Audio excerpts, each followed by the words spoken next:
I'm Max Pride. This year we are celebrating the 50th anniversary of our golf club. In that time, many people have given their time, money and skills to deliver to the members and visitors the best possible facilities. Our membership has grown from around 220 in the early years to our current total of 3,500, of which approximately 1,700 are golfing members. I'm very proud to have been club president since 2001 and to have had the opportunity to continue the great work of our earlier members. Today is the 50th anniversary of the first tee shot. The first tee shot being played from our golf course. So Australia Day 1961, a gentleman called Mr. Toby Mills was the first person to hit off the first tee. So what we've done today is invite our life members and the late patronesses to come along, and we're going to witness, we're going to try and reenact that tee shot of Toby Mills back in 1961.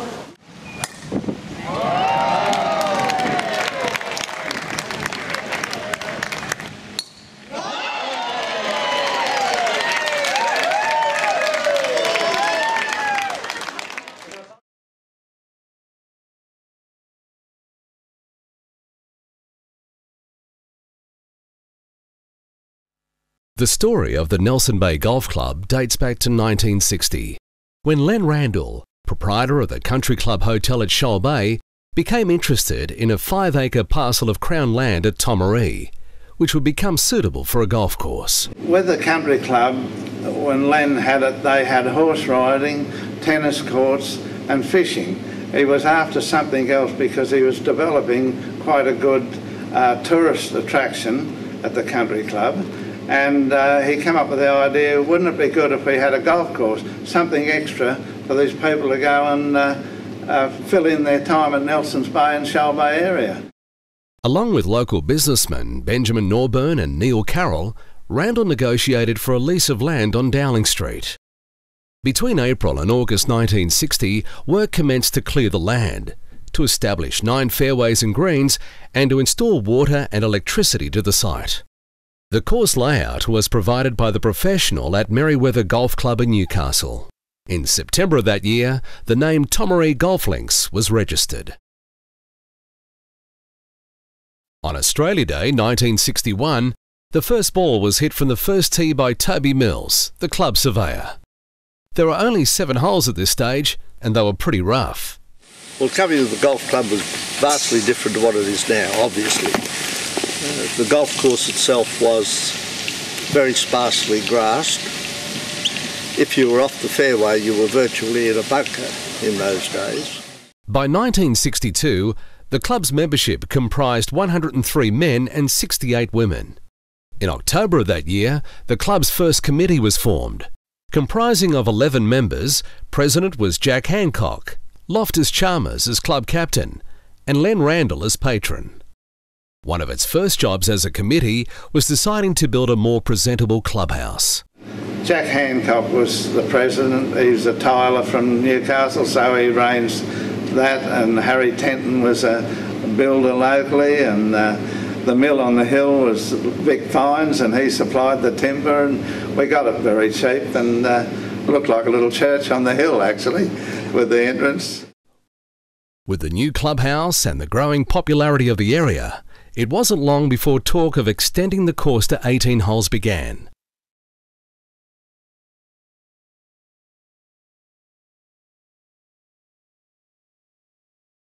Towards the end of the 1960s, under the guidance of President Jeff Elliott, a team of workers began clearing the land. Danny Carroll would bulldoze all through it, and we used to have working bees 2 or 3 times a week to go up and pick up all the roots.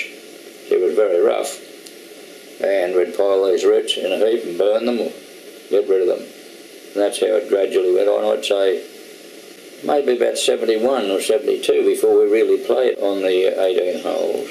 In March of 1972, Tomaree Golf Club changed its name to Nelson Bay Golf Club. And despite having 18 holes of golf in play, the club needed to attract more players And a simple idea proved effective. Best thing we ever did was when we started to run the seafood day, we became self-reliant, and because we were given the seafood, and we were started, it became a goer. We couldn't get very many people here to our open days, but that was something different, and we got them from Stroud, and we'd been going up to those courses, so they knew we were there.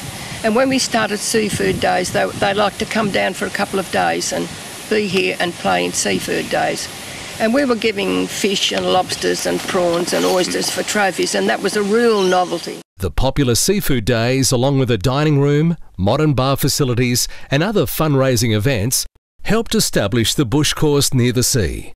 It also allowed for the clubhouse to be modernised and expanded.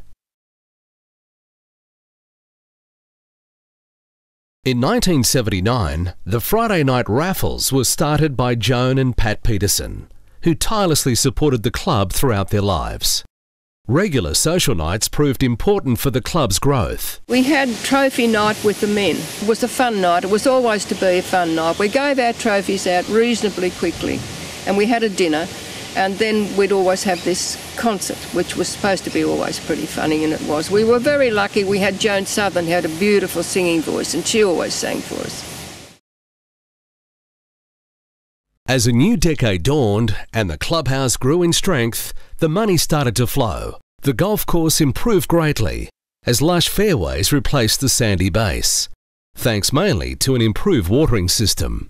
The best thing that the golf course ever done was to upgrade to a twin-row irrigation system, which is the sprinklers down, 2 sprinklers on each fairway, which enabled us a tremendous amount of grass coverage on this course now. How it's changed has been amazing. As for the kangaroos on the course... Right, well, I guess when I started here, there wasn't a great lot of kangaroos. They surprised many people to find that out. There was a lot of the wallabies.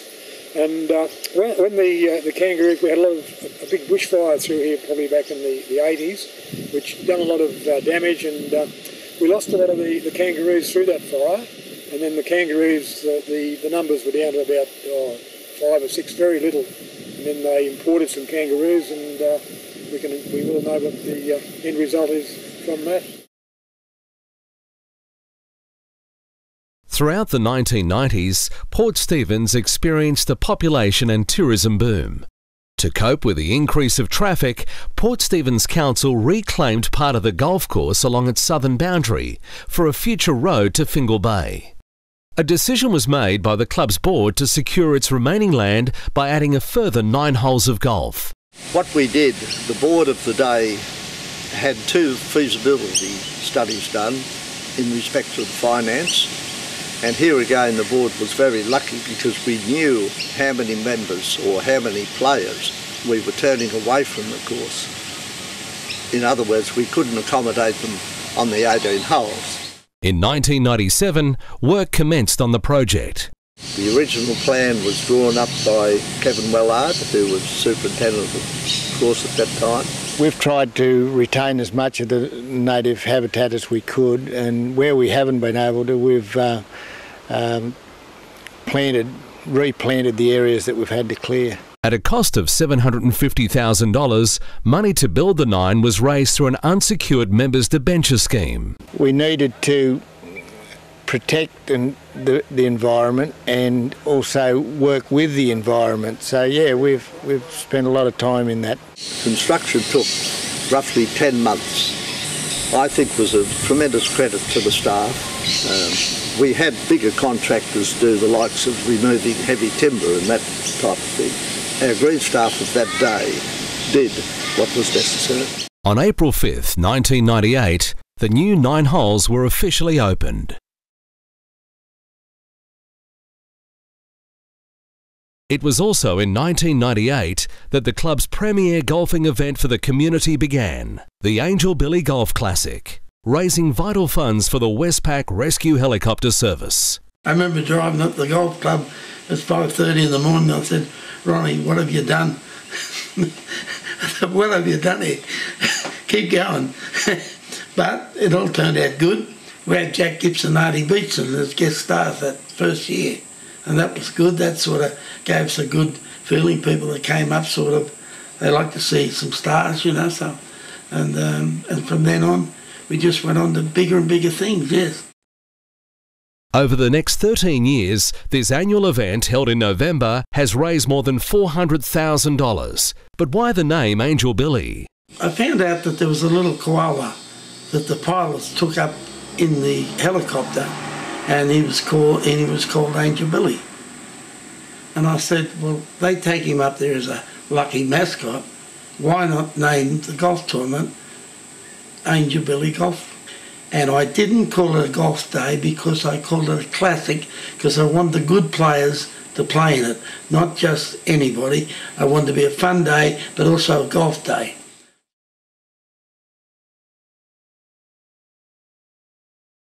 Women's golf at Nelson Bay has had a rich history, but it wasn't until 2003 that they became full club members. We were associate members and only paying $40 less per year than the men. And the ladies really didn't have a voice on the board. They didn't have voting rights because they were associates. And that came on board once we became full members. I think that's one of the good things, because the ladies do have a voice now and they have some very good ideas. And we'll see how it goes. Professional golf at Nelson Bay began in 1972 with the appointment of John Munro. Since then, there have been 6 pros, including Warren and Maury Moses, who began their association with the club in 1988. That was the last year of my apprenticeship. Warren joined me here a couple of years later. I stayed here for a couple of years, and then I moved north to the Sheraton Mirage at Port Douglas. Up there for about 3.5 years, and returned here as the head professional in 1994. Today's pro shop is vastly different to the one of yesteryear. Most pro shops are open daylight to dark 7 days a week, 364 days a year. Where our shop differs a little bit, because we've got the 27 holes and a 3-tee loop system, we need between 2 and 4 staff on at all times. The club's cart fleet is now at 33, while private members' carts now number nearly 100. On the golf course, Warren Moses heads up the club's professional tuition, including a juniors clinic. Yes, so there's a junior program which a lot of the board members of the club and the members are instrumental in keeping the future of the game going. From our pro shop point of view, we run 2 junior clinics. Once again, Warren heads the cadet clinic. That's on every second Thursday, so twice a month. And then I join in for the advanced juniors, and that's also twice a month.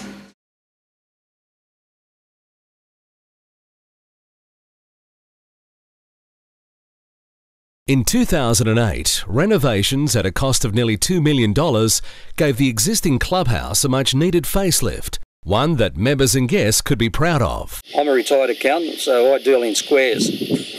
So we had square balconies, we had rectangular, we had triangular shaped balconies. We realised that circular was the way to go. The then Vice President, Bob Mayle, he was able to convince the board of the day that the curved structure would look much better given the terrain of the course, etc. Today's clubhouse allows guests a great view of the course while enjoying a quiet drink. The Blue Water Grill is open 7 days for lunch and dinner, while private functions and weddings are also catered for.